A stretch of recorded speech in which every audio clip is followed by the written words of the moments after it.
Adventista do sétimo dia.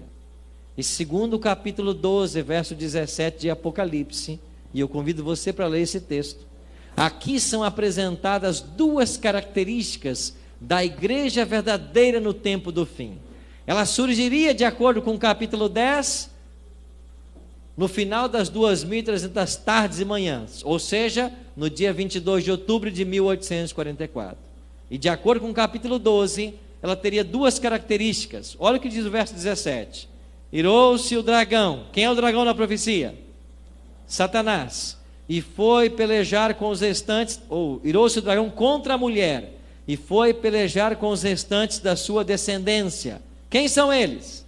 Os que guardam os mandamentos de Deus, e tem o quê? Testemunho de Jesus. Você quer encontrar a igreja verdadeira nos dias atuais? Pergunte assim: qual é a igreja que guarda os mandamentos de Deus? Qual é a igreja que tem o testemunho de Jesus? Você sabe que a lei de Deus, ela está sobre um forte ataque. Você que está me ouvindo pela Rádio Novo Tempo, preste atenção no que eu vou dizer. A lei de Deus está sofrendo hoje um forte ataque. Você que nos acompanha pelas redes sociais, está em casa, preste atenção no que eu vou dizer para você. A igreja tem que defender a lei de Deus, que ela está debaixo de um forte ataque. Ou você que está em uma de nossas igrejas agora, você foi convidado para aprender mais da palavra de Deus, para participar desse projeto Adorai. Eu quero dizer para você que a verdade de Deus está sendo combatida, e nós temos a função de exaltar a lei de Deus, porque essa é uma característica da igreja verdadeira. Eu pastoreava uma cidade e pertencia a uma associação de pastores evangélicos. Éramos vários pastores. Nos reunimos uma vez por mês. Entre nós havia um vereador que sempre apoiava os projetos dos evangélicos. Um dia, em uma de nossas reuniões, esse vereador chegou com uma proposta muito interessante. Ele disse assim para os pastores: eu tenho uma ideia de um projeto e queria propor para vocês que levássemos esse projeto para a Câmara de Vereadores. Qual é o projeto? Viaje conhecendo a lei de Deus. 10 quilômetros antes da nossa cidade, lá na BR, nós vamos colocar um imenso outdoor: viaje conhecendo a lei de Deus. E a cada quilômetro nós vamos colocar um mandamento da lei de Deus. Todo mundo que vier na nossa cidade, antes de entrar nela, terá lido a lei de Deus. A cada quilômetro, um mandamento. Olha que ideia extraordinária. Viaje conhecendo a lei de Deus. E os pastores acharam interessantes, começaram a vibrar com a ideia, até que um levantou e perguntou assim: só um instante, o que vamos colocar no quarto mandamento? Eu perguntei para o pastor: não entendi sua pergunta. O que vamos colocar no quarto mandamento é o que está escrito na Bíblia no quarto mandamento. O que é que diz a sua Bíblia? Lembra-te do dia de sábado para o santificar. É isso que a gente tem que colocar. E ele disse assim: não, se nós colocarmos lembra-te do dia de sábado para o santificar, isso vai ser um marketing para a igreja adventista. Eu disse: pastor, o senhor está preocupado com o marketing da minha igreja ou em ser um fiel ministro de Cristo? E aí começou a discussão.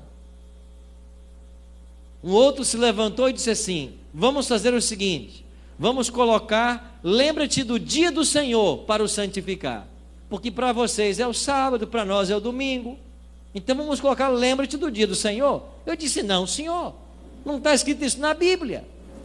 A Bíblia não diz isso. A Bíblia diz lembra-te do dia de sábado. E a confusão aumentou. E aí, para evitar que os pastores saíssem no tapa, o vereador cancelou o projeto. Mas quando cancelaram a ideia, eu aproveitei e dei a minha tréplica. Pode cancelar, mas contar mentira, nós pastores, não podemos. O que está escrito na lei? Você quer mudar o que Deus escreveu? Você é mais sábio do que Deus? Ouça com muita atenção o que eu vou dizer para você, você que está me assistindo. Tem gente por aí querendo ser mais sábio do que Deus. Tem gente por aí querendo assumir o lugar de Deus. E é por isso que eles estão apregoando um outro dia que não é o sábado. Agora, se você quiser ser fiel à palavra de Deus, o dia a ser santificado é o sábado. E é por isso que no Apocalipse 12:17, a igreja verdadeira, ela guarda os mandamentos de Deus. E quando você vai para Tiago, capítulo 2, verso 10, lá a gente aprende que quem guarda toda a lei, mas tropeça em um só ponto, se torna culpado de todos. Ou você observa os 10, ou nada feito. Na matemática divina, 10 menos 1 é 0. Então eu e você temos que entender que a lei de Deus está hoje sofrendo um forte ataque. E eu e você somos responsáveis em exaltar a lei de Deus. Não como um caminho para a salvação, porque não é esta a mensagem da igreja adventista. Nós somos salvos pela graça mediante a fé, é o que a palavra ensina. Mas Cristo nos salva para a obediência. E todo aquele que tenta obedecer para ser salvo, está tentando o impossível. Nós não obedecemos para ser salvos. Nós somos salvos para obedecer.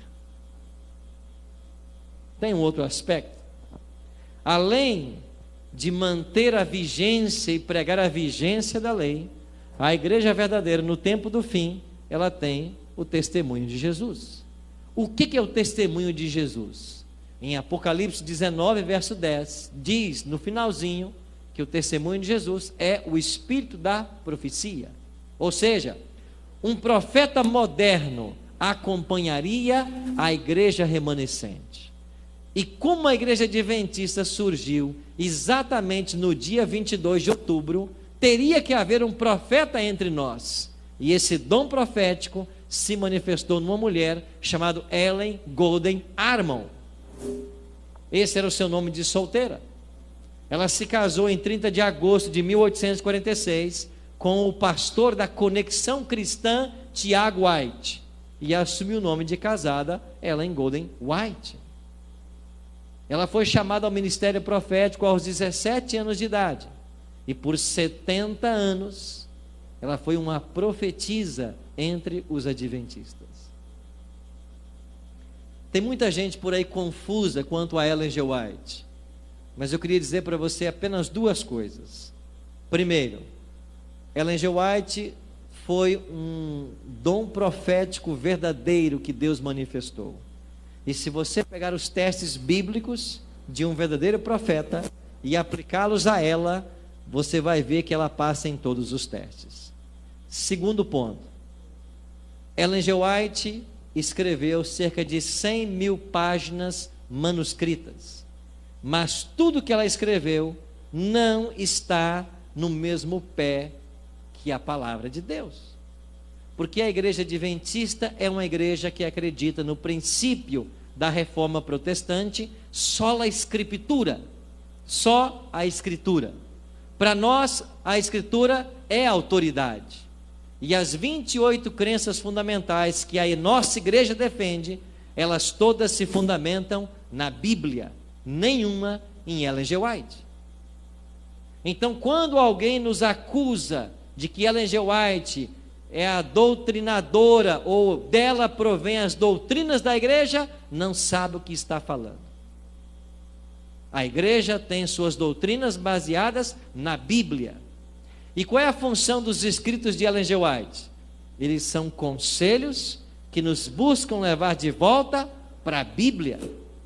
E esses conselhos devem ser seguidos, porque nenhum desses conselhos contraria a orientação profética, a orientação bíblica. Nenhum conselho. E eu faço a prova com qualquer um de vocês. Pegue qualquer livro de Ellen G. White, dos mais de 60 que ela já foi traduzido para o português, ou mesmo no inglês, e diga para mim qual é o parágrafo escrito por Ellen G. White que contraria algum ensinamento da Bíblia.